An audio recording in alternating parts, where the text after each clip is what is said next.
ভিকি এবার বাড়ি এসে নয়নতারা আর মৌলিকে হুমকি দিয়ে বলে দিল যে তার থেকে যত টাকা নিয়েছে সেই টাকাগুলি যেন খুব তাড়াতাড়ি ফেরত দিয়ে দেয়। হ্যাঁ বন্ধুরা, এমনটা হতে চলেছে আজকের পর্বে। বিস্তারিত জানতে ভিডিওটিতে লাইক দিয়ে চ্যানেলটিকে সাবস্ক্রাইব করে পুরো ভিডিওটি তোমরা দেখতে থাকো। গল্পের শুরুতে আমরা দেখতে পারবো অনুরুদ্র আর বানি সে পিনাকিদের বাড়ির সামনে তাঁবুটা বানিয়ে ফেলে আর বলতে লাগলো এবার থেকে আমরা এখানে থেকে রায়বাড়িকে রক্ষা করব। রায়বাড়িতে যত বিপদ আসবে সমস্ত বিপদ আমরা দূর করে দেব। পিনাকি তখন অনিরুদ্র বলতে লাগলো আমিও বাড়ির বাইরে থেকে তোমাকে সাহায্য করব, তোমাকে রক্ষা করার দায়িত্ব হলো আমার। এইদিকে ঈশানী যখন বাড়ির সবাইকে চা দিতে আসে তখন হঠাৎ করে পিনাকি তার বাবাকে বলতে লাগলো বাবা, অনিরুদ্রর মতো এমন একটা ট্যালেন্টেড ছেলে হঠাৎ করে এত বড় একটা অভিযোগ তুললো, সেটা কি এমনি এমনি? তার কি কোনো সত্যতা নেই? ওই কথাটা বলার সাথে সাথে তখন ঈশানী বলতে লাগলো সম্পত্তি পাওয়ার জন্যই তো এই কাজটা করেছে। মৌলি তখন বলতে লাগলো ড্যাড, তুমি কি এখনো ওদের কথা বিশ্বাস করবে?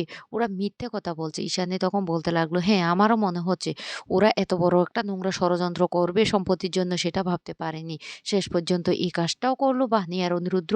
আর অনিরুদ্র তো সবসময় বানির কথা শুনেই চলে। আমারও মনে হচ্ছে এই ব্যাপারে নিশ্চয়ই বানিই উস্কিয়েছে। পিনাকি তখন বলতে লাগলো না না না না, আমার না তেমনটা মনে হচ্ছে না। ঈশানী তখন বলতে লাগলো কালকে সারা রাত এই কথাটা ভাবতে ভাবতে তুমি ঘুমোতে পর্যন্ত পারোনি। তখন পিনাকি বলতে লাগলো তুমিও তো ঘুমোতে পারোনি, তোমারও কি মনের কোণে একটু সন্দেহ জাগেনি? ঈশানী তখন বলতে লাগলো না, আমার মনে কোনো সন্দেহ জাগেনি, আমার তো মনে হচ্ছে ওরা সম্পত্তি পাওয়ার জন্য এই কাজটা করেছে। আর তখন সেখানে নয়নতারা দেবী চলে আসে আর এসে বলতে লাগলো একদম ঠিক কথাই বলেছে ঈশানী, সত্যি তো সম্পত্তি পাওয়ার জন্য ওরা এমন একটা কাণ্ড ঘটিয়েছে। আর তার সমস্ত প্রমাণ না আমার কাছে আছে। এই, এদিকে আয় তো বান্টি, দেখিয়ে দে, সবাইকে মোবাইলটা অন করে দেখিয়ে দে। তখন বান্টি মোবাইলটা অন করে সবাইকে ভিডিওটা দেখিয়ে দেয়। আর সেখানে অনিরুদ্র বাণীকে বলতে লাগলো, "বাণী, আমরা এত বড় একটা মিথ্যে নাটক করলাম। রায়বাড়ির উত্তরাধিকারী তোমাকে বললাম। এবার কি হবে?"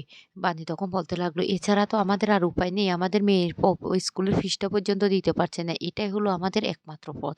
আর সেই পথটা আমাদের অবলম্বন করতেই হবে। তাছাড়া আমাদের আর কোনো উপায় নেই।" অনিরুদ্র তখন বলতে লাগলো, "এত বড় হঠকারিতা আমি কি করে করব ও মেসোমশাই মাসিমার সামনে?"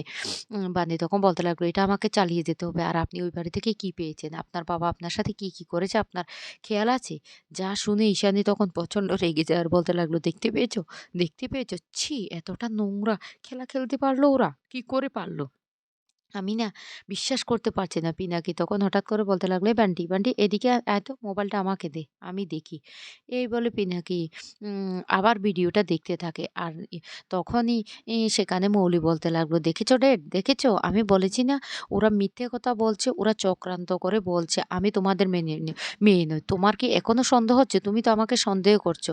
আর মম তুমি বলো না, তুমি বলো আমি কি তোমাদের মেয়ে নই? এত বড় মিথ্যে কথাটা ওরা কি করে বলতে পারল? আমি তোমাদের মেয়ে। আর ওরা এত বড় চক্রান্ত করলো কি করে পারলো?" এই বলে মৌলি তখন কান্নাকাটি শুরু করে। নয়নতারা দেবী তখন বলতে লাগলো, "এই তো আমার নাতনি আমার থেকেও ১ গুণ বাড়িয়ে চলে। দেখতেই পারছো কি অভিনয় করছে।" তখন পিনাকি কোনো কথাই বলে না। মৌলি তখন বলতে লাগলো, "ও মম, মম তুমি বলো না আমি তোমার মেয়ে নই? বলো এত বড় মিথ্যে অভিযোগটা বানি কি করে করতে পারলো? ওই বানি না হেসে, হেসে কাউকে খুন পর্যন্ত করে ফেলতে পারবে। ও এমন ধরনেরই মেয়ে।" এই বলে ঈশানীর কাছে এসে ঈশানীকে জড়িয়ে ধরে কান্নাকাটি শুরু করে মৌলি। ঈশানী তখন সেই মৌলিকে বুকে নিয়ে বলতে লাগলো, একদম চিন্তা করবি না, একদম চিন্তা করবি না। তুই আমার মেয়ে। কে বলেছে তুই আমার মেয়ে নয়? ও ও বলেছে আর আমরা সেটা বিশ্বাস করব? আমরা সেটা বিশ্বাস করতে পারব না।" মৌলি তখন বলতে লাগলো, "দেখতেই তো পাচ্ছ মম, ড্যাড তো আমাকে বিশ্বাস করতে পারছে না। ড্যাড বাণীর কথাই বিশ্বাস করছে।" ঈশানী তখন সান্ত্বনা দেওয়ার চেষ্টা করে আর বলতে লাগলো, "আমি বিশ্বাস করছি, আমি বিশ্বাস করছি।" এইদিকে বান্টি তখন বলে উঠে, "আরে ওরা তো বাইরে তাঁবু টাঙ্গিয়ে এমনভাবে ব্যবস্থা করে নিয়েছে পাকাপাকিভাবে ওরা এখানেই থাকবে।"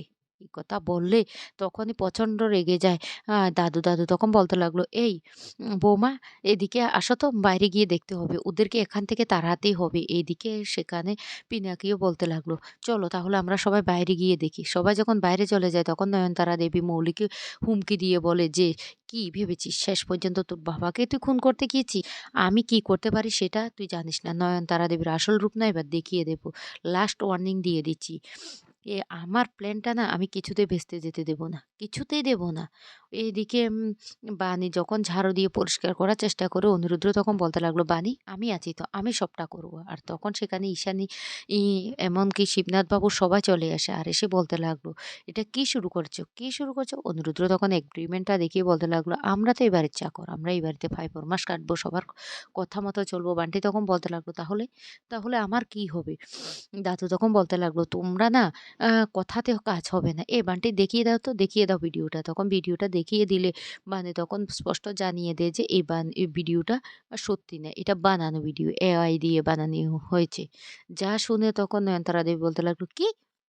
AI দিয়ে বানানো হয়েছে?" আর তখনই সেখানে অনিরুদ্ধর বাবা চলে আসে। আর এসে বলতে লাগলো, "বাহ! আজকাল কি শুনছি, কি শুনছি? ওই বানি নাকি এখন রায়বাড়ির মেয়ে। এটাও শেষ পর্যন্ত আমাদেরকে শুনতে হলো।"